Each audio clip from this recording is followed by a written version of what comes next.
Hello everyone, good afternoon. So this session brings together thought leaders and experts to share insights, best practices and innovative strategies that have reshaped the patient experience within our organization and beyond. From utilizing cutting-edge technologies to implementing global accreditation standards, we will uncover how a commitment to excellence and innovation is leading to meaningful change for patients and their families. If I can direct my first question to you, Dr. Entesar. How did innovative approaches that EMA and DH healthcare systems have implemented enhance the overall patient experience?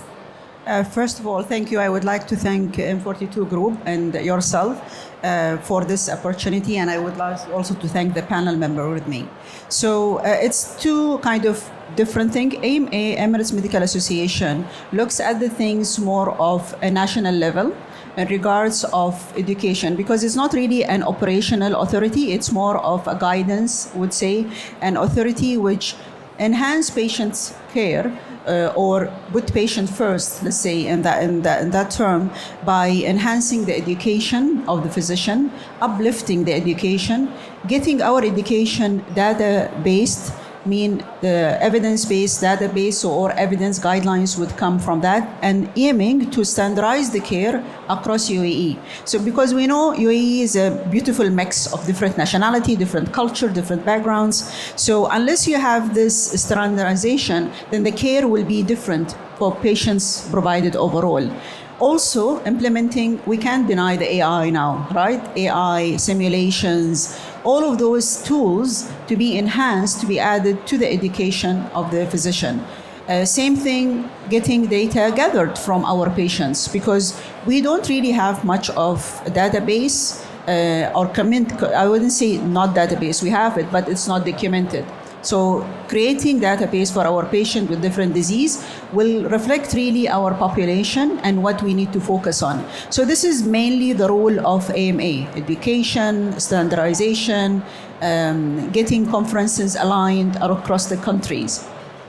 In regards of Dubai Health has kind of divided the patient into three categories. One is the preventive, where we can prevent disease and reach out to the community. Second is the patient coming to us to take the services at Dubai Health, and how we can make that easier, either through implementing, again, AI, electronic medical record, through that, getting the decision done right. So when a physician seeing a patient, I would know what question should I ask this patient? How I can tailor the treatment plan or diagnostic things to that specific patient, there where the innovation come. And then we have the third cohort of patient where we have a telehealth and outreach, because again, going back to the same point, you need to standardize the care and give the best for the patient no matter where they are in the UAE. Sure. So if I can come across to you, Rana. What have been the most significant changes in M42 in patient experience over the last decade, and what lessons have we learned? Assalamu alaikum. In the last decade, we've moved and transitioned from patient satisfaction to patient centricity. We started paying attention more on empathy and communication, guiding our colleagues to make sure that they remember patients are not only looking for treatment, but they want to be listened to and heard. A lot of compassion, just re-emphasizing that. We've also started to learn a lot from the data that we receive, the many feedback that we're collecting, the different sources that we use and tools. It's allowed us to improve the service by not only looking at the patient journey, but looking at the service design of the services that we're providing, through listening to the patients, through engaging with the patients. And the fact that we've revolutionized to using technology and AI, we're able to re-emphasize that technology is great, but we need to remember there's a human being, so not lose that human touch. The lessons that we've learned is that it goes around the story of the metaverse. The metaverse has come, but we need to remind ourselves. So one of the things that patient experience is doing, the people of patient experience, they're going around and becoming troubleshooters and navigators because they want to help the patient. So that human element is back. Okay, and if we can drill down a little bit further to a specific asset level with you, Omar.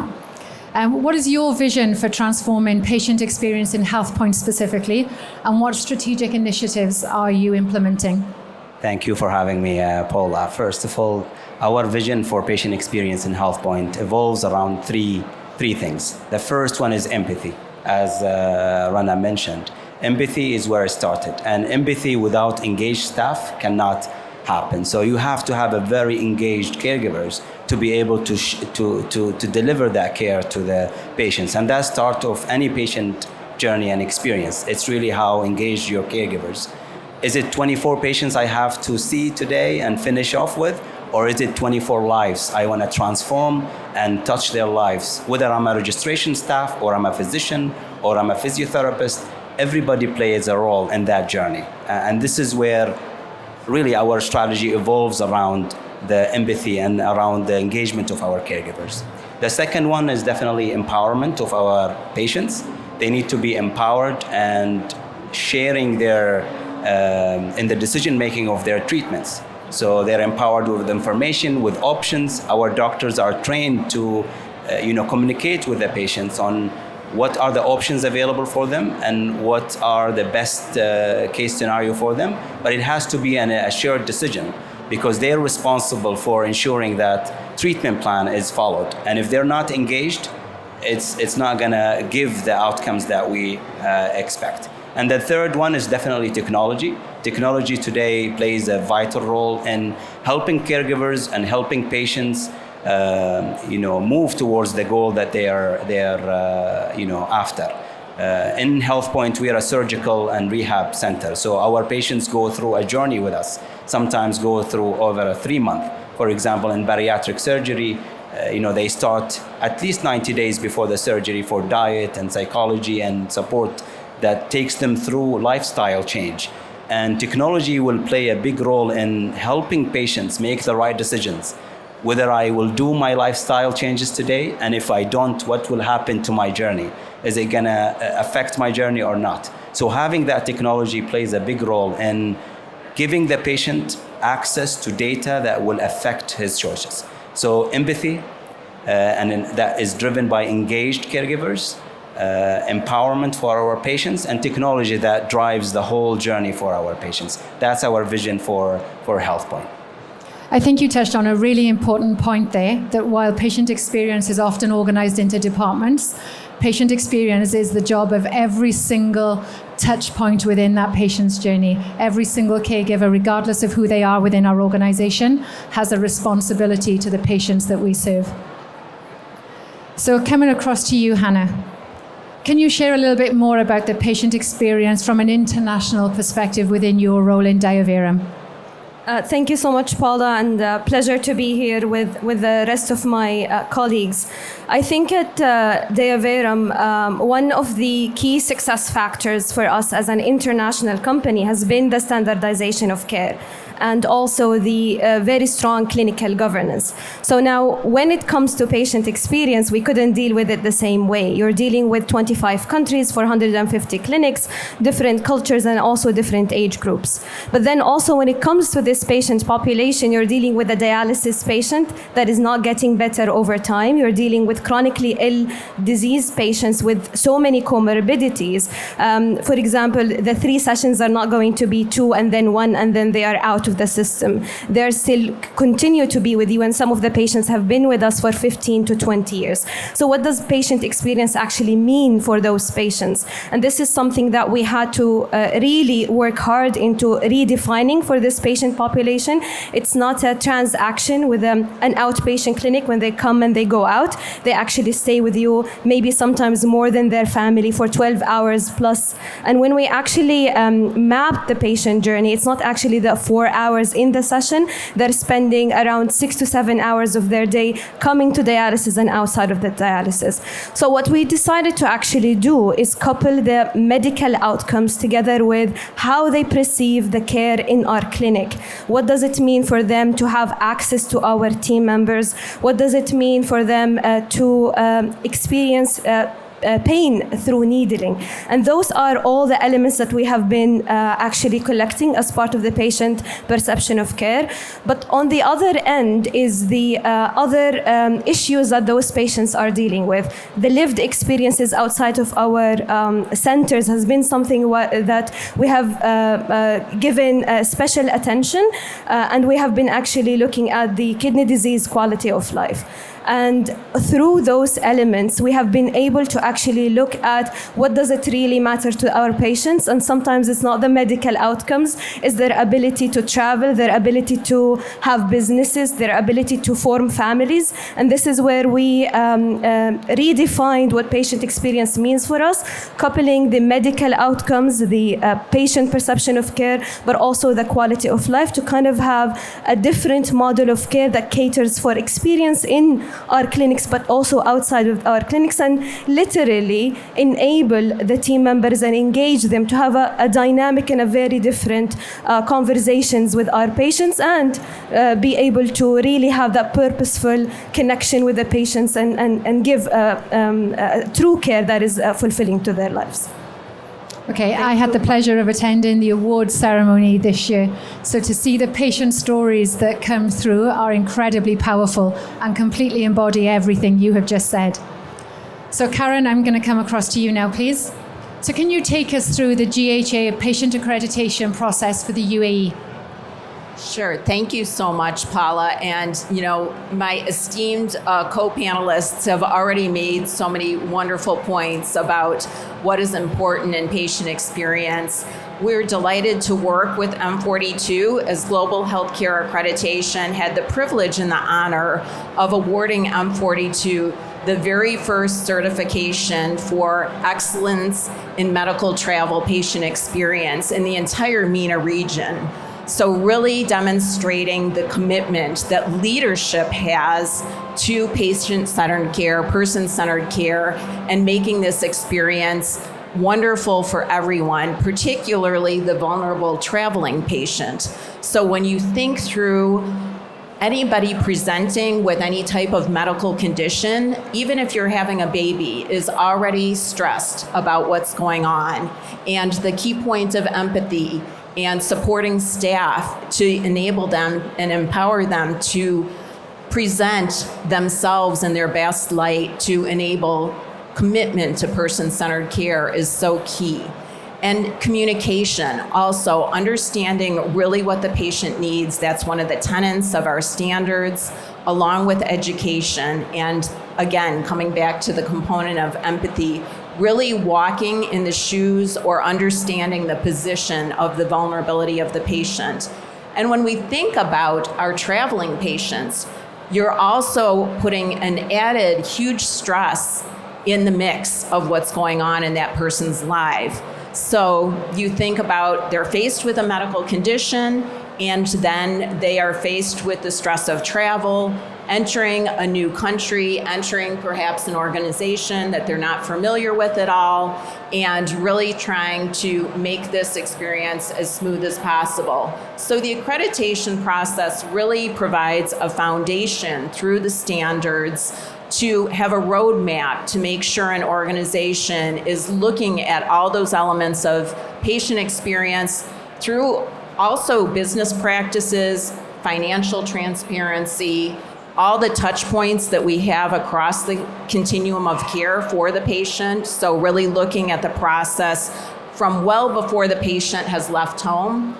Oftentimes in some countries, I know I can speak for the US, primary care providers are not always supportive of a patient traveling to a different country and a different hospital for medical care. So really having standards in place that look at that before the patient has even left the country, all the way through the continuum of care, treatment at the healthcare organization, and post-discharge. Thank you. Thank you. Yeah, a huge achievement last year to obtain this accreditation. So if I can bring it a little bit closer to home, and this is a question for all of you, but we'll start with you if that's okay, Dr. Dr. Entesar, sorry. Can you take us through your accreditation process, please? So in Dubai Health or across UAE, it's the first accreditation process was the hospital accreditation process, the JCIA, Joint Commission International, which Dubai Health is accredited for almost 20 years for Joint Commission. But again, now accreditation bodies, regardless if it's JCI or other accreditor bodies, are really looking into the patient expectation, the patient satisfaction, because all of those is at the end ending up with giving a better care for the patient. But in some places it did change, because as we said earlier, standardization is a very important thing in medical care, right? So, but at the same time, it did not always reflect a happy patient. It did not always reflect a satisfied patient. So having different vision now, or a different eye to look at the patient journey and what should we look for or improve or change in our care provided to the patient will change that vision, will change that satisfaction. That's, I think, the important thing. And moving even the other international accreditation bodies, JCI or others, now really look into the patient satisfaction. Even sharing your data with the patient on your platform. It's mandated in some countries, right? So you have to tell the surgeon has this outcome on these kind of surgeries. We are not there yet. Should we be there? Yes, for sure, because that's transparency. If you don't give them that information, they will go and ask their friends and their neighbors, right? And they might not get the right information. So why not to share with them the proper information through your channels? As you said, everyone in the patient journey is a touch point, including the area, the person to guide them where the parking is, including if there's a valet car or a golf car bringing them from the parking to the, all of this is a touch point for the patient. It's not only the physician who will see the patient. Many before and after that step will make a difference of this patient satisfied, happy, recommending your place to others. Yes, capturing that qualitative outcome as well as the quantitative. Omar, do you have anything to add there? We're very similar. The process of accreditation is very standard across. One thing I want to add is we've been accredited by US bodies, Australian bodies, and something they have mentioned to us at HealthPoint that makes us apart is the integration of patient feedback into the continuous improvement programs at HealthPoint. So one thing Rana helped us to establish 2 years ago is the patient advisory group, where we actually invite patients to sit in our decision making. So we collect their feedback, we select topics every quarter where they feel there is improvements required. We bring the decision making for this improvement area, and we discuss openly all the challenges, what are the solutions, and what does patients think would be the best outcome. So this is something that we're very proud of, a program that has been very, very successful, and it's running until today. Rana, how does that work across all the rest of our assets in M42? So the first thing, as many organizations do, is aligning. By aligning our policies, procedures, or protocols, putting in place committees and that involve not just the caregivers but also patients, and going through the guidelines. So when we are looking into accreditation, we look into the guidelines of what is it that we need to do to ensure that we can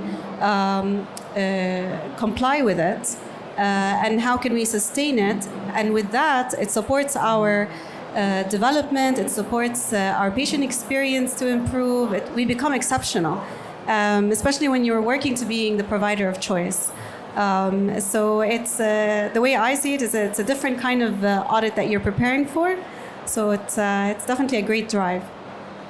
And Hanaa, lastly, taking this globally with Diaverum, tell us about your accreditation process as you touch all those other countries. So again, building on what I mentioned earlier, so being in 25 countries, we are bound to certain contracts with the regulatory authorities, so ministries of health and others.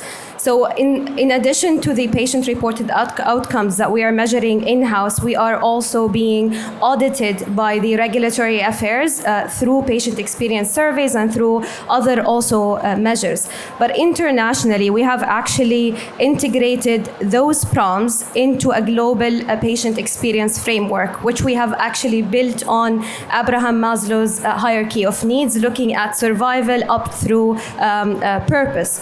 And I think one of the key challenges, but also key success factors of this global framework is that it's standardized enough where we have more than 30 measurable outcomes across 450 clinics, but at the same time, it can actually adopt to the resources, adapt to the scope of care in each countries, where certain countries are able to only meet the survival and security through standardization, but some countries with more resources and also collaborations with NGOs and the government organizations are able to support patients to work and are able to support patients to be part of patient advisory boards and others. So this is holistically what we have been doing, and we have a lot of success stories as well. For example, in Saudi Arabia, where we have adopted that model, localized it, and we moved to celebrating life together with our patients. Okay, thank you. We're doing incredibly well for time, so I'd just like to say thank you to all of you for agreeing to come and be part of this panel. Very, very insightful. If everybody can join me in thanking the panel here, and if anybody has a question, I think we might have time for one.